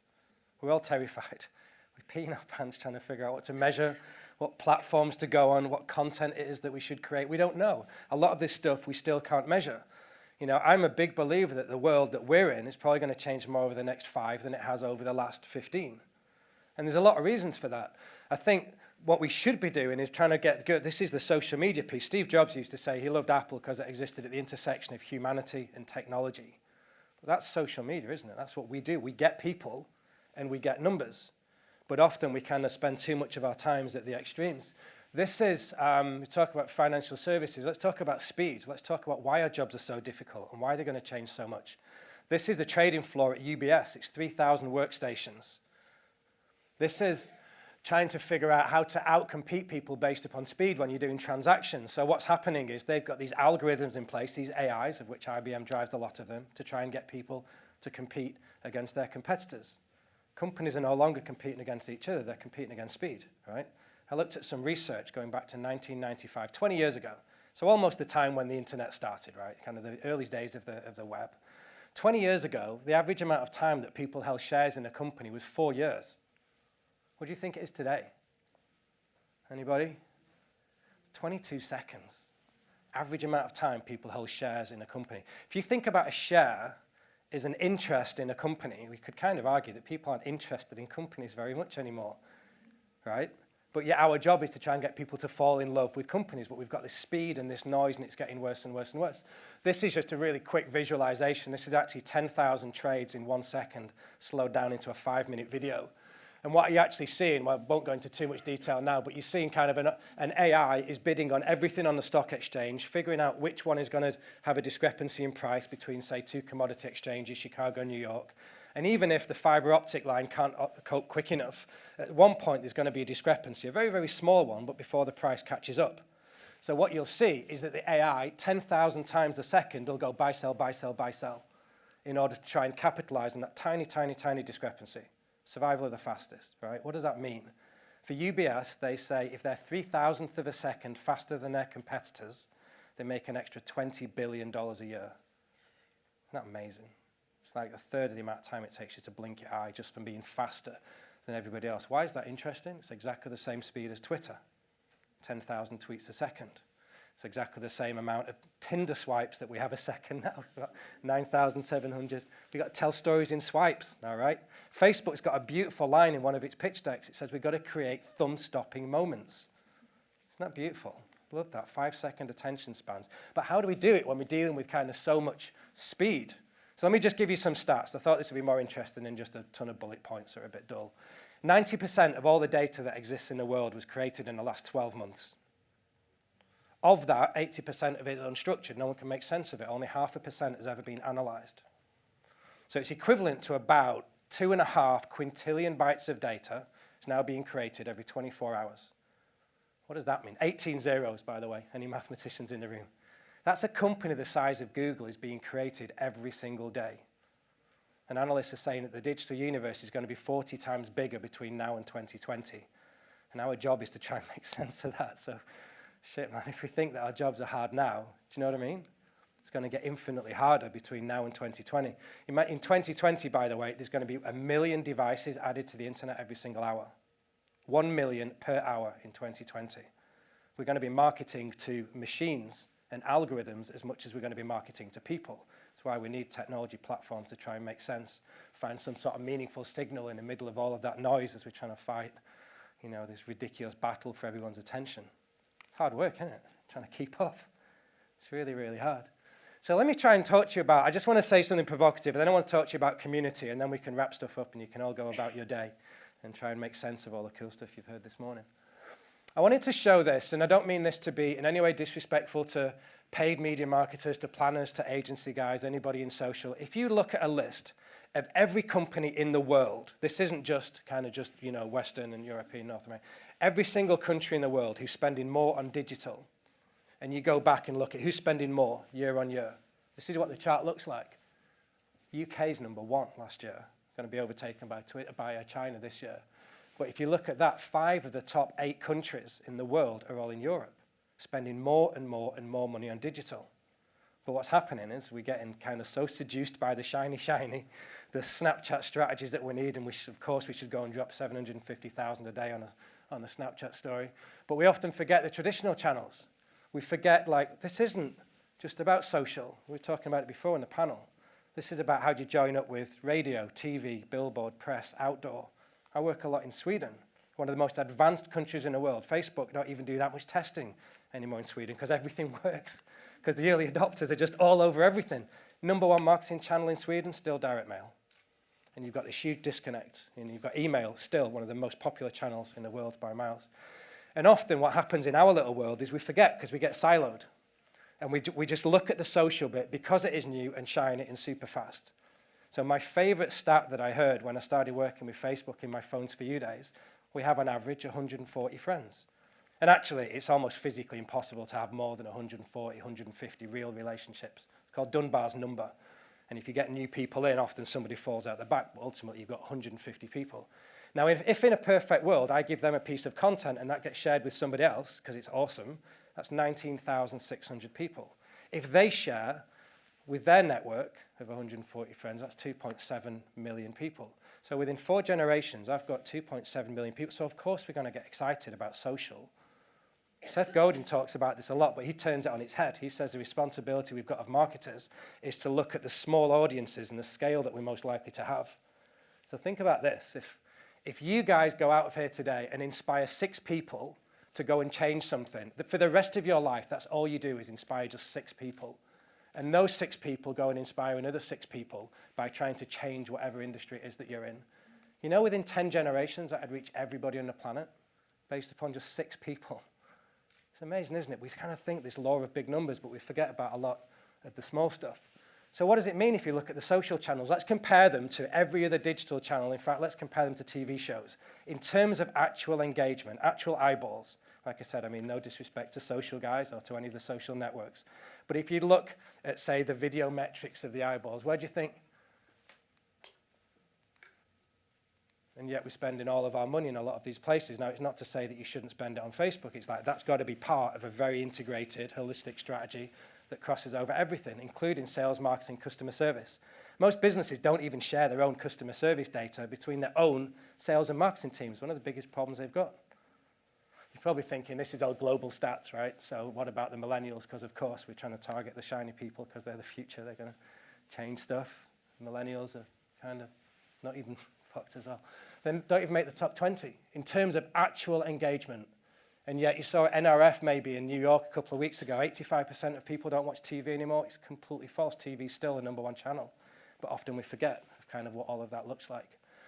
So I was talking to this guy. This is my favorite guy in the world. Does anyone know who he is? I love this guy. This is called Cedric Villani. He won the Fields Medal in 2010, one of the smartest analysts I've ever met. Probably the smartest guy I've ever met. He's as mad as a badger. You should, like, he's one of the guys, just Google anything that he's ever said. Cedric Villani. Fields Medal is basically the Nobel Prize for maths, right? We were talking about social analytics and how you actually measure these very complicated journeys across all these different channels, how you actually measure eyeballs. Is it possible to measure ROI, put a value in a relationship? Do you know what he said? This is awesome. He said, Jeremy, this is like a blind man on a dark night chasing a black cat that isn't there. What the fuck does that even mean? A blind man on a dark night chasing a black cat that isn't there. He's like, yeah, that's social media marketers. That's what you're trying to do. You're all kind of in a dark place. But he's kind of got a point, right? Because it's really, really hard to do what it is that we do. We're talking about all of this shiny stuff, but you know, it's not always the ultimate. It's like, how do we join up everybody else? Our challenge is winning hearts and minds of people across the business. Jay Baer's a beautiful guy to follow on Twitter if you don't know him already. You know, it's how do we kind of make sure we step outside of our bubbles and look at what the communities really stand for? Why is there an issue? Well, this report came out 2 weeks ago. I thought it was just worth sharing with you very briefly because we just touched on trust. As if we haven't made enough of a case that the world's changing too quickly at the moment and it's all kind of a dark place. Edelman's survey every year 33,000 people to look at levels of trust in commerce, government, CEOs, executives, business, social media. They've got 27 years of data, 33,000 people in 28 different countries. You can just Google it, get the slide share, all the reports available for free. It's incredible. This is the report that came out 2 weeks ago, looking at all the countries in the world where businesses are placed, where the lack of trust is higher than it's ever been at an all-time high. Of the 12 countries that are the least trusted in the world where to do business, 7 of the top 12 are in Europe. Nobody trusts anybody anymore. It's incredible. It's really, really difficult. By the way, if you just want to look on SlideShare, I've just put all these slides up. You're welcome to take them and steal them and have a look if you want to go through them afterwards. We've got to try and tell these stories. We've got to try and build these relationships. Now, when you look at trying to put a value on all this emotional stuff, there is companies that have been trying to do it. Interbrand, an awesome agency. Based in London, they have offices all over the world. Their job is to try and put a value, an emotional value, on companies who are building their social stories, they're building their communities.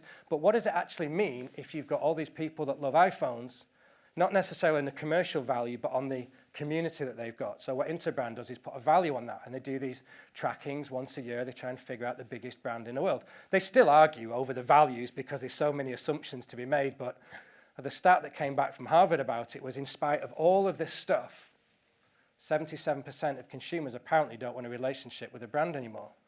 What does that mean? It's incredibly difficult. You look at the growth of the last 16 years of where companies have gone, the disruption that we've got. It's insane, isn't it? You've got Facebook launching here. You've got Twitter that was launching over here in Foursquare. You see the social web. There's 1,000 different stories we could go into with this, but it's really just one of disruption of who's telling the best story the fastest. But also, it's a reason why Apple grew faster than everybody else when Google and Microsoft were competing with each other. They had a completely different view about how to build relationships. And Steve Jobs famously said, you know, I'm more proud of the things that we didn't do instead of doing what Google and Microsoft did, which was start competing on absolutely everything. So we've got this hugely disruptive marketplace, which is only going to get worse and worse. Fascinating slide, isn't it? I love that slide. It took 2 days to build that. It's 2,000 layers. So let me wrap this up and just finish with this idea of community, because this is what I really wanted to talk to you about, and hopefully this will try and inspire you as you bounce out of here today. Mitch Joel, one of my favorite people, does the #1 podcast on iTunes. If you haven't got it already, you should definitely subscribe it and have a look at it. 6-image. He did an episode with Seth Godin, actually, first week of January, which is incredible. He talks about engagement and social media, but he says we get it completely mixed up. Just responding to everybody on Facebook and Twitter, that's not building a community. But we talk about it as if it is, because communities actually stand for something completely different. It's like, when did we stop trying to build communities? When was it that we started to try and capture more value than we created? Like, where did that happen? Because it wasn't like that. It certainly wasn't like that in the early days of Facebook. But now everything is so transactional. It's like the click to buy, not the click to share, because we've got to try and get our metrics, and we're not telling good enough stories, not just to the world, but I think to some of the executives that we've got internally when we're trying to justify the programs that we've got. So I kind of like this idea. When you look at what's the difference between an audience and a community, I don't think anyone could put it better than what Chris Brogan said. It's how do we listen more? We do a huge amount of work with Red Bull. We drive their influencer program. They use our cognitive command centers. You know, Red Bull looks like the most incredible content house in the world, doing tons of awesome stuff. 90% of their time is spent listening. They've got a social media strategy that's pretty much one line. It says people go to social media just to waste time. So let's just give them some cool shit to do when they get there. Seriously, that's their social media strategy. It's beautiful. And then they figure out how to measure stuff afterwards, but they don't measure everything, which is great. So if you look at what a community really means, do what we were talking about before. Just Google it. Have a look on Wikipedia. What does a community actually mean? These are the tenets of a community. Think about this in terms of your Facebook community, or the blogs and forums, or the internal networks that you've got. Inclusive and committed to each other. Have we got a group of leaders where it's completely open and there's a flow of leadership? Are we fighting gracefully? Do you know what I mean? There's a lack of trust at the moment. These values, we won't dwell on all this stuff, but you get the point, right? This bears very little resemblance to the stuff that we're actually building, and it shouldn't be like that. Our brands, companies, agencies, technologies should help you do this when we're doing our jobs properly. That's what we do with these command centers. It's a big cognitive command center. We could talk about that some other time, but we're trying to put all of these emotions in one place now, not just clicks, because the dark social stuff's invisible. So what Watson's actually doing is tracking emotions. What do people believe? What emotions are they exhibiting when we can't see their data? What mood are they in, and how is that likely to drive an interaction next? Happy to chat to you about that over coffee after we finish the session if you want to. But it's a complete shift in the way that command centers used to work. It's not just measuring Facebook, Twitter, Instagram, Pinterest, blogs. We visualize them all in the command center. That stuff doesn't work anymore because it's such a small part of the conversation. You need to take everything, not just across sales, service, marketing. Even look at Instagrams. Watson can read an Instagram photograph and take 500 components from the photograph. Can even, with sports brands like this one for the Toronto Raptors, understand how a player's going to perform on the pitch or the basketball court within 2 days after posting certain types of photographs. It's insane because when your audience is big enough, it's really easy without getting anyone's data to understand what's most likely to happen next. So that's the battleground where we're going to win over the next 5 years. It's not getting people's data. It's understanding the power of these audiences. So, is it okay if I show you a video to finish? It's about 3 minutes long. I promise you, it's really awesome. This is a piece of work that we did, and we discussed it before, so it's perfectly relevant to what we're doing. When you think about a CPG brand, so this is Unilever, right? 2 billion transactions every single day. They don't have relationships with their customers. It's really hard to see who their customers are. You try doing social ROI when you're Unilever for Knorr, when it's being sold through 5 different places and you can't actually see where the sale comes from. You've got to track it in a completely different way, like you do in healthcare. You've got to track it in a completely different way and understand the behavior of an audience. So what you're about to see, it's a little bit cute, but we had Watson say, is it possible to get people to fall in love with each other based upon attributes that an AI could understand? So we looked at food as being the #1 attribute that people are most likely to fall in love based upon. So taking singles that have been separate for a long time, and we put them together. This video, completely organic. There's a tiny bit of paid originally, but most of it's organic. 60 million views on YouTube. What you're about to see is no actors whatsoever. It really happened. It was just the AI trying to understand the behaviors, just put people in a room and hope good stuff's going to happen. And they started building this ridiculous community off the back of what you're about to see. Open your mouth.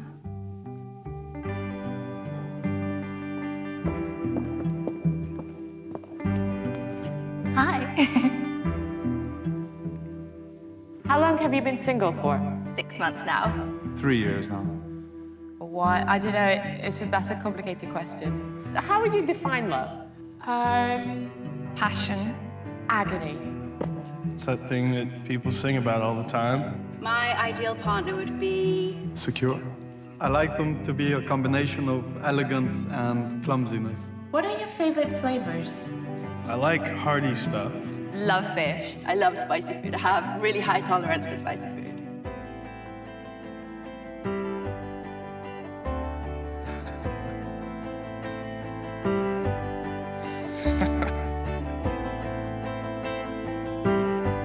You have to feed each other. So I'm not allowed to put food in my own mouth. The whole meal. Exactly. Okay, cool. Everything is so me. This is like the perfect dinner for me. How are you? Very good, you? Yeah, good. I'm Clayton. Cream. Nice to meet you. Nice to meet you. How do we do this? You know what? This wasn't very expensive. You can just ram it straight in my mouth. I love everything that is on this table. Right, okay. I am really good at this. So you just need to focus. Okay. Whole thing. That's a good bite, right? Oh my God. Don't move it away from me, move it towards me. Sorry.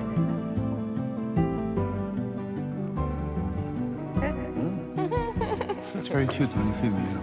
You like it? I like it.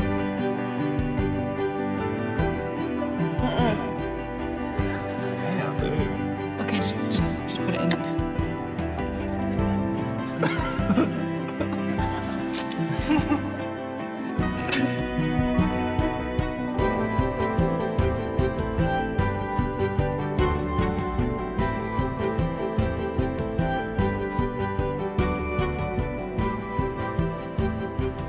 And I'll just be like,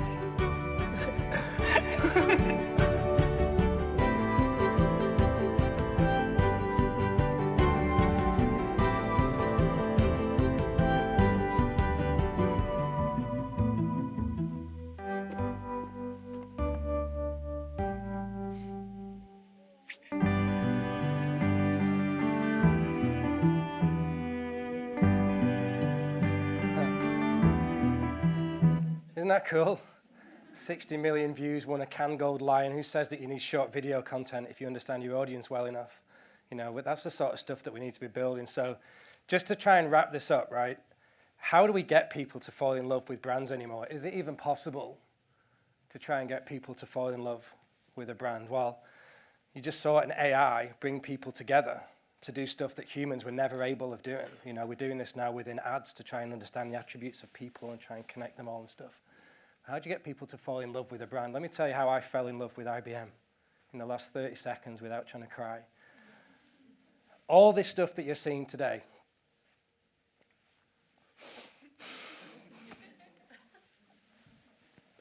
sorry, it's marketing technology, right?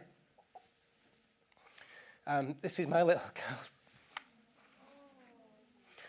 So I accepted the job in hospital. I was talking to a data scientist about where all of this goes. 10,000 tweets a second, 10,000 Tinder swipes a second, 10,000 data points a second in a NICU.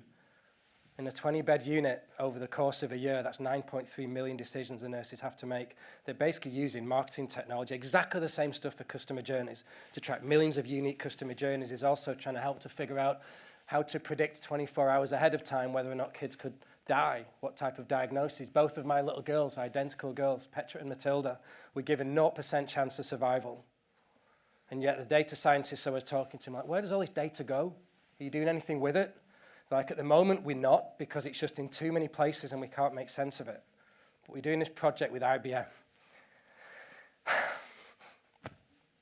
you know what I mean? You talk about responsibility that we've got with some really badass technology to do really meaningful stuff. You guys, like, what are you going to plug in? Whether it's Watson APIs or whatever the platform is, like, how are you going to go and create some type of change in the world? This was yesterday, my Valentine's Day girls. So you know what? This is nothing to do with technology at all. Feels like it is, but it's not. Technology is nothing. What's important is that we have faith in people, that they're good and they're smart, and if we give them the right tools, like Hootsuite and Watson Marketing, they're going to do something useful and wonderful with them. Amen? Thank you.